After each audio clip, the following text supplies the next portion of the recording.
Assalamualaikum warahmatullahi wabarakatuh. Adik-adik, kakak akan coba bahas tes akademik PSB penerimaan siswa baru SMP Lab School. Bagi adik-adik yang ada rencana untuk masuk ke SMP Lab School, jadi bisa menyimak video ini. Ini khusus mata pelajaran IPA. Dalam video ini akan dibagi menjadi 4 part, yaitu setiap part ada 5 soal. Jadi jangan dilewatkan untuk setiap partnya. Semoga bermanfaat. Mari kita coba untuk menyimak pembahasannya. Ya, kita mulai nomor yang pertama. Nomor yang pertama adalah nomor 36 setelah mata pelajaran lain. Ya, kita coba baca soalnya.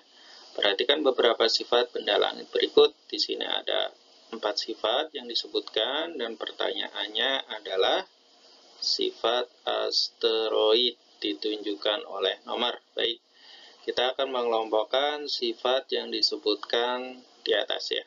Ada 4 di sini. Coba kita yang pertama di sini terdiri dari debu dan gas yang membeku.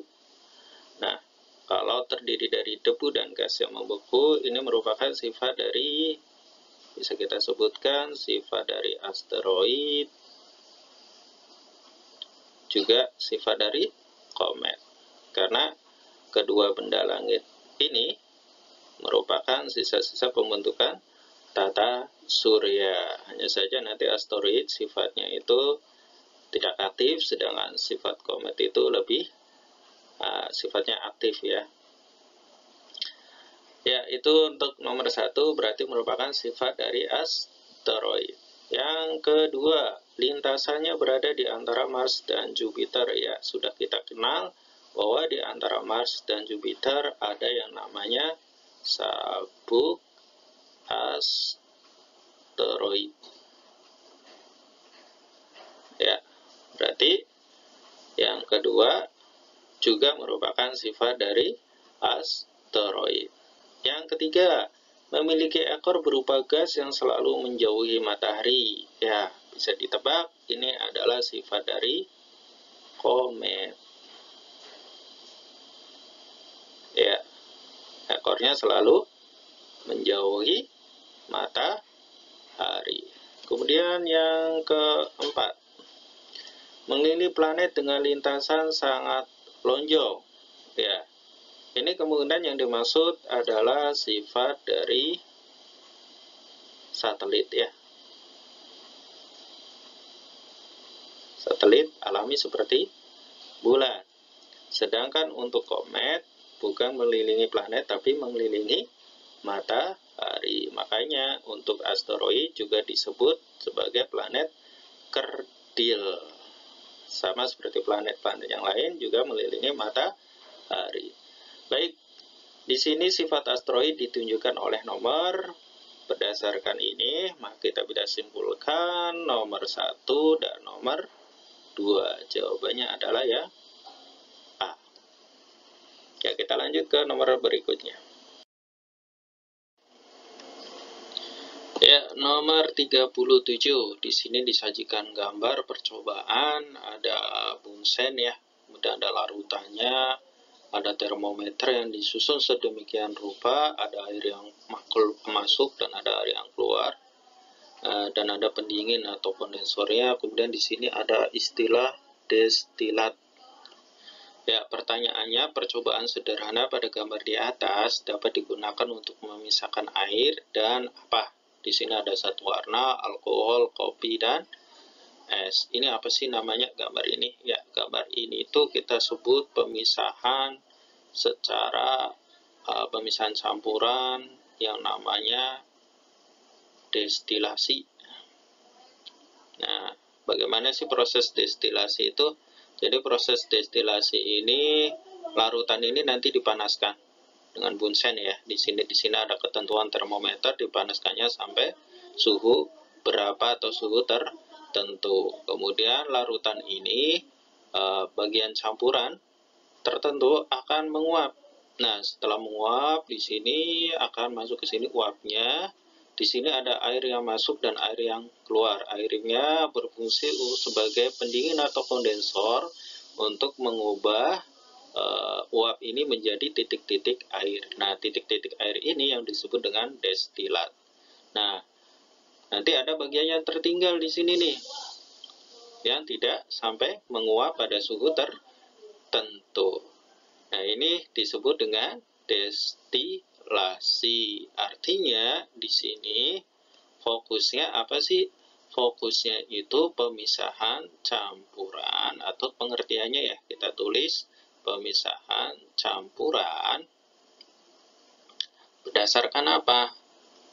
Berdasarkan perbedaan titik didih pada campuran. Nah, di sini perbedaan kita tanda ini merah, titik didih. Misalnya pada penghilangan minyak aplikasinya di dunia nyata ya. Baik, kita coba untuk lihat pilihannya ya.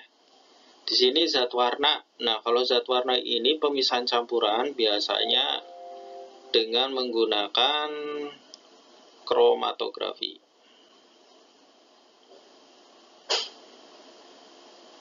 Nah, kemudian ini alkohol. Ya, sangat memungkinkan sekali memisahkan air dan alkohol karena memiliki perbedaan titik didih. Di antaranya untuk air itu sekitar berapa?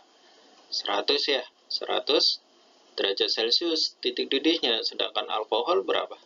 Alkohol itu sekitar 70. Sehingga ini jawabannya yang paling memungkinkan ini yang ini, ya.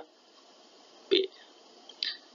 Kalau pemisahan kopi dengan air itu bisa cukup dengan penguapan atau evaporasi. Sedangkan untuk pemisahan air dengan es ini susah ya, karena pada dasarnya es adalah wujud air yang membeku. Jadi juga tidak bisa menggunakan destilasi ini. Ya, jawabannya adalah yang B. Oke, kita lanjut untuk nomor berikutnya. Ya, nomor 38. Perhatikan gambar siklus air. Di sini ada siklus air. Nah, pertanyaannya adalah proses siklus air yang terganggu dari pembangunan daerah perkotaan seperti pada gambar di atas. Ya, kita tandai ya. Di sini fokusnya adalah dari pembangunan daerah perkotaan. Namanya pembangunan daerah perkotaan nanti menimbulkan menimbulkan tingkat kepadatan tanah ya. Tingkat kepadatan tanah bertambah. Seperti di mana? Seperti di Jakarta. Jadi air resapannya mulai berkurang. Kenapa? Karena kekerasan tanahnya atau kepadatan tanahnya itu sangat tinggi. Nah, di sini ada gambar-gambar yang ditunjukkan, ada 1, 2, 3 dan seterusnya ya. Yang pertama di sini ada evaporasi. Nomor 1 ya, evaporasi itu penguapan yang ada di permukaan air di sini. Kemudian ada dua ini penguapan oleh tanaman, istilahnya apa sih? Transpirasi. Yang 3 ini awan. Jadi kumpulan dari uap air hasil evaporasi, transpirasi, maka membentuk awan. Nah, awan ini akan ada masa jenuhnya di mana nanti akan berubah menjadi titik-titik air yang kita sebut dengan hujan. Sedangkan yang 5 adalah infiltrasi atau penyerapan air dalam tanah. Ini ya, tanah. Ini ada batuan. Ini nanti ada air tanah yang mengalir ke laut dan ada air permukaan. Seperti apa? Seperti di atas, maksudnya seperti sungai. Jadi di atas permukaan tanah yang mengalir. Sehingga proses siklus air yang terganggu dari pembangunan daerah perkotaan seperti gambar di atas, di sini tingkat kepadatan tanahnya pasti cukup tinggi, sehingga jawabannya adalah yang infiltrasi atau disebabkan karena tingkat kepadatan tanah yang tinggi, maka kecepatan filtrasinya menjadi berkurang atau terganggu. Ya, nomor 5. Oke, kita lanjut ke nomor berikutnya. Ya, nomor 39. Perhatikan peristiwa di bawah ini. Di sini ada 5 peristiwa. Yang ditanyakan adalah peristiwa yang melepaskan panas. Baik, untuk menjawab soal ini, kita coba ingat kembali berkaitan dengan perubahan wujud. Perubahan wujud itu ada berapa? Ada 3 ya. Coba kita tulis perubahan wujud benda. Di sini ada padat, ada cair, dan ada gas. Nanti padat bisa berubah menjadi cair. Namanya apa? Namanya mencair. Kemudian ada perubahan cair menjadi gas. Cair menjadi gas, ini namanya menguap. Kemudian ada juga perubahan padat menjadi gas, seperti pada kapur barus ya.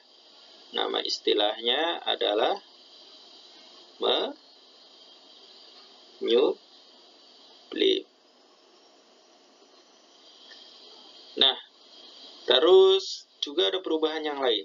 Apa itu? Perubahan yang lain diantaranya adalah perubahan gas menjadi cair. Gas menjadi cair.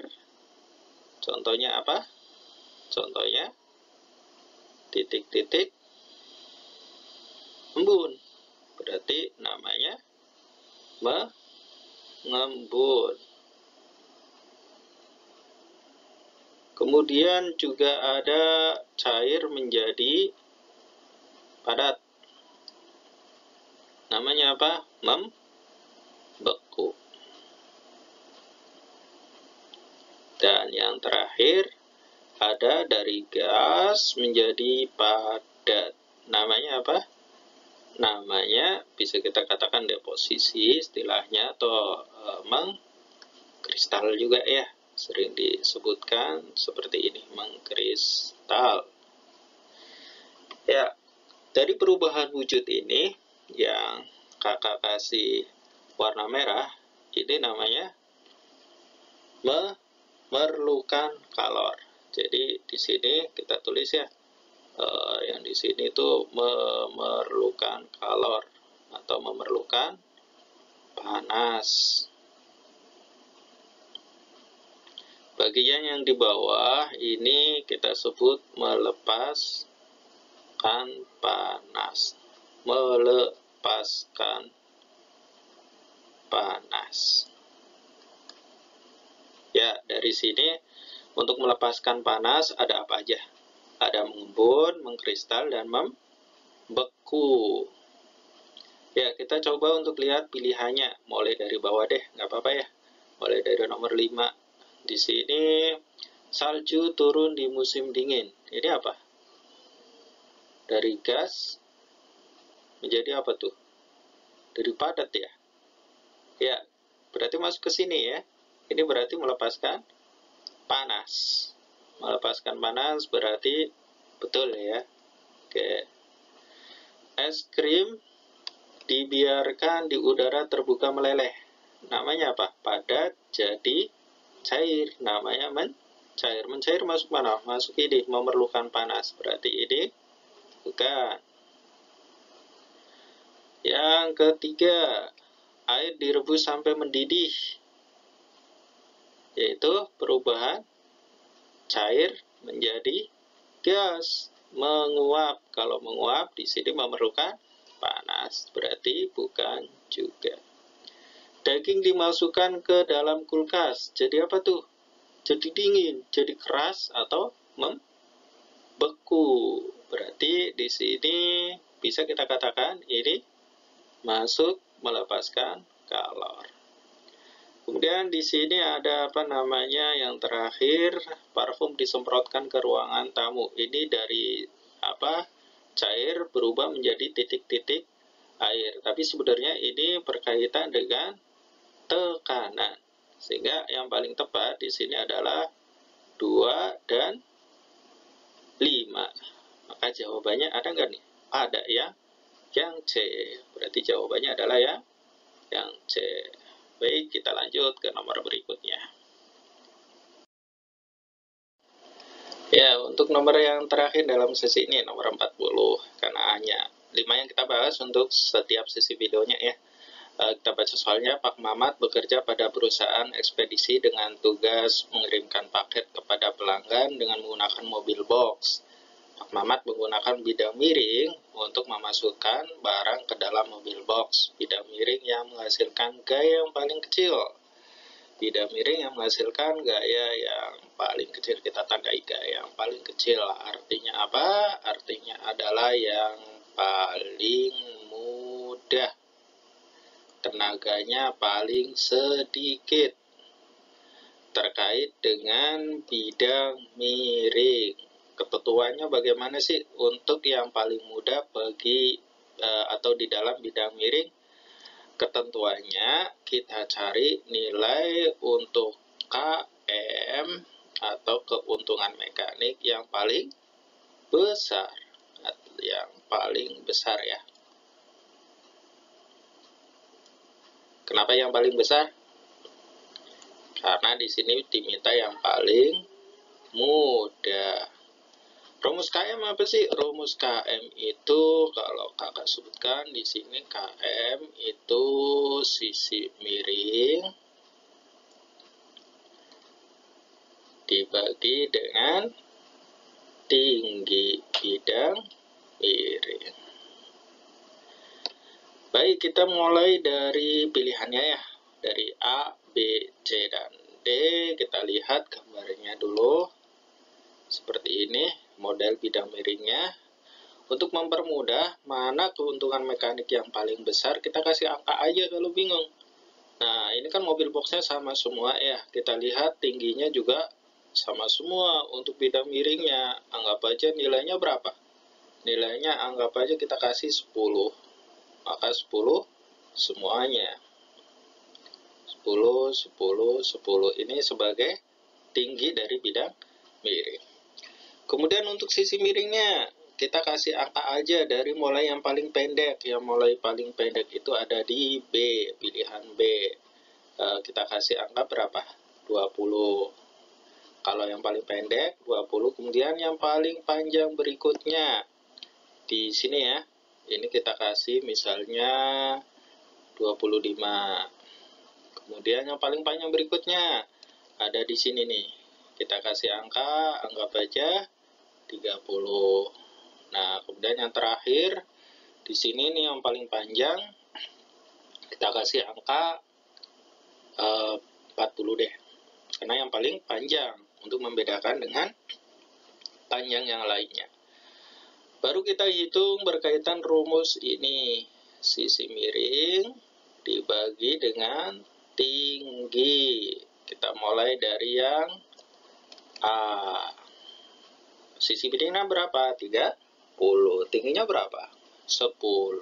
Berarti KM-nya berapa? KM-nya berarti 30 dibagi 10.